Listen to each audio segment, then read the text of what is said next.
Hi అండి, అందరికీ నమస్కారం. ఈరోజు చుక్కకూరని 5 నిమిషాల్లో టేస్టీగా హెల్తీగా ఎలా చేయాలో చూద్దాము. ముందుగా చుక్కకూరని అయితే వాష్ చేసుకొని కట్ చేసుకొని పెట్టుకోవాలి. తాలింపు వేసుకోవాలి. పోపు దినుసులు ఎక్కువనే వేసుకోవాలి. పోపు అన్నది వేగాక ఎండుమిర్చి, పచ్చిమిర్చి, ఉల్లిగడ్డలు వేయాలి. కొంచెము కరివేపాకు, పుదీనా కూడా వేయాలి. వెల్లుల్లి రెబ్బలు కూడా కొంచెం వేయాలి.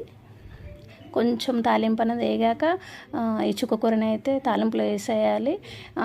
ఆ చుక్కకూరకు సరిపడా ఉప్పు, కారం, పసుపు వేసుకోవాలి మన టేస్ట్ తగ్గట్టు.